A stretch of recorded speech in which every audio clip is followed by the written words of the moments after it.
Let's take a look at some supervolcano scenes from movies and TV shows and see how realistic they are. There are 5 major scenes that we will be covering, so if you don't want any spoilers, stop watching now. You have been warned. In this movie, we get to see a newly awakened supervolcano in Yellowstone National Park. The whole area starts shaking, and soon the first fissure opens up in the ground. Here it is in slow motion. This is a great scene because it reminds us of how powerful these ancient giants are. It also looks very realistic. The cracks start small, but then they grow rapidly. The magma chamber has been quiet for 640,000 years, but now it's starting to move again.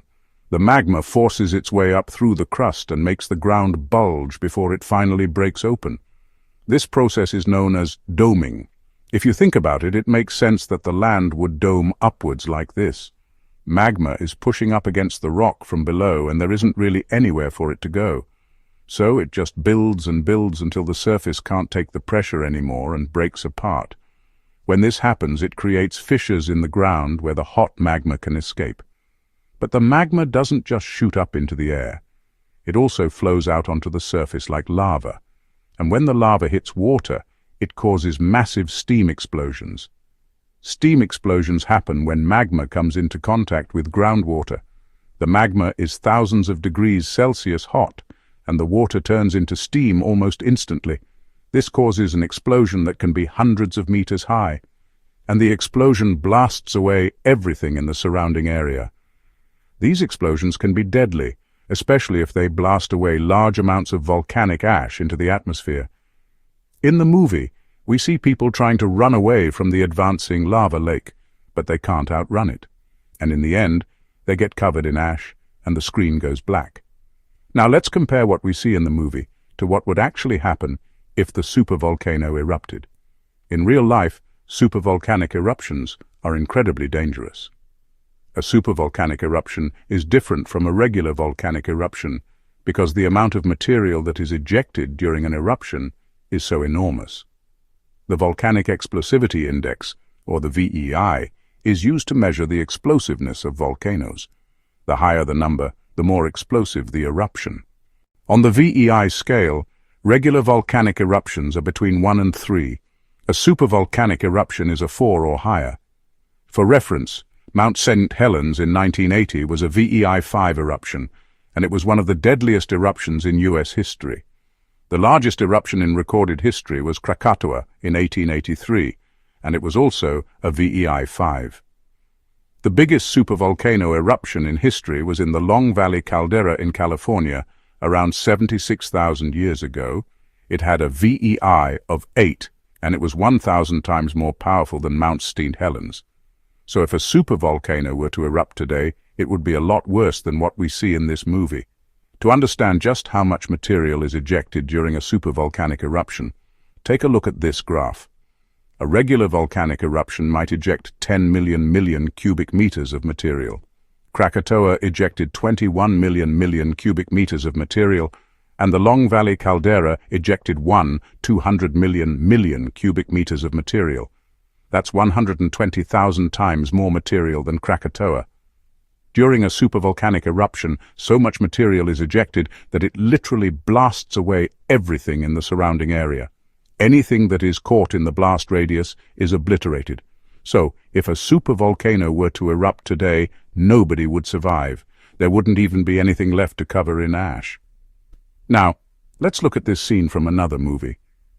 A character is standing next to a lake, and they say that the water level in the lake suddenly dropped by 10 feet. At the same time, the ground starts to shake, and then the water starts boiling. After the water boils over, we see a huge plume of ash shooting up into the sky. Then the camera pans over to the other side of the lake, and we can see a new lake that has formed in a previously non-existent crater. Now let's compare this scene to what would actually happen if a supervolcano erupted nearby. First of all, the water level wouldn't just drop a few feet. A supervolcanic eruption is so powerful that it literally sucks all the water into the magma chamber. This process is called maar formation. As the magma rises towards the surface, it creates a low-pressure environment. This low-pressure environment pulls up groundwater like a straw. All of the water in lakes, rivers, and even oceans can be sucked up by a supervolcano. Then when the magma reaches the surface, all of that water gets blasted into the air. The sheer power of the eruption causes everything to be ejected, not just magma. Trees, dirt, rocks, and even water are thrown hundreds of kilometers into the air. Some of these objects reach such high speeds that they orbit the Earth. Once the eruption is finished, all of these objects come raining back down to the surface. Trees and rocks are thrown back down onto the hardened lava, and a new lake is formed in the caldera. So this scene is pretty accurate, except the water level drops a lot more than just a few feet. In this movie, we get to see what happens when a supervolcano erupts under the ocean. At first, we see dolphins swimming around when suddenly the sea floor starts rumbling. The dolphins quickly swim away and soon the water starts boiling. Next thing we know, the water is blasted hundreds of meters into the air, and a huge plume of ash is shooting up toward the surface. The eruption causes a tsunami that destroys coastal cities. Now let's compare this to what would actually happen if a supervolcano erupted under the ocean. Eruptions that happen underwater are rare, but they're also very dangerous. It's estimated that 75% of volcanoes are located under the ocean, but only 20% of them are active. Scientists believe that most supervolcanoes are actually underwater. The reason why they're hard to detect is because they don't produce ash or smoke. Instead, underwater supervolcanoes create massive tsunamis. When a supervolcano erupts under the ocean, the pressure from the explosion sends huge amounts of water in all directions. The water can travel thousands of kilometers per hour, and when it hits land, it can cause devastating damage. The worst part is that these underwater eruptions are hard to predict. There are many deep-sea volcanoes that scientists aren't even aware of. This means that one day a massive tsunami could hit without warning. Fortunately for us, the chance of this happening is very low. If a supervolcano did erupt under the ocean, it would be about 1,000 times more dangerous than one that erupts on land.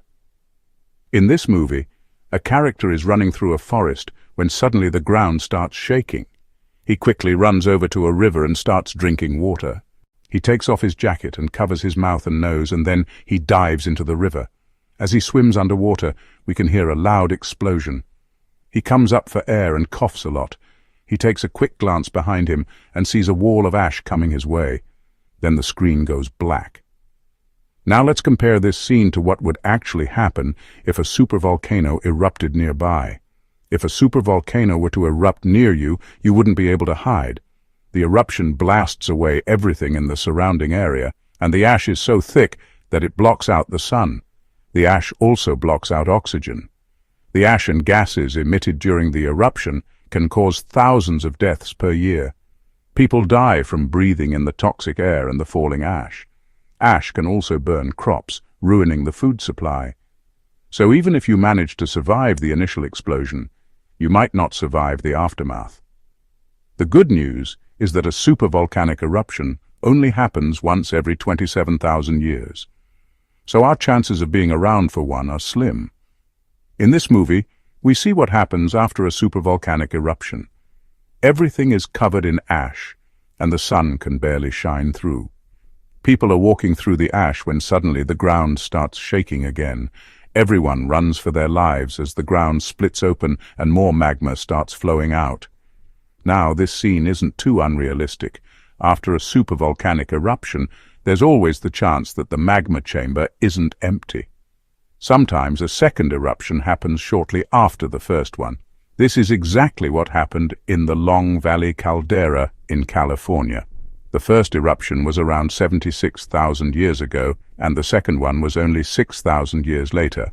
After a supervolcanic eruption, the magma chamber is very unstable. There could be several more eruptions that happen after the main event. In this movie, we see that the second eruption is even more explosive than the first one. Is this possible? Yes, it is. The second eruption is usually caused by magma that was pushed down into the magma chamber during the first eruption. This magma can become unstable and cause another explosion. If you enjoyed this video, check out another one on my channel.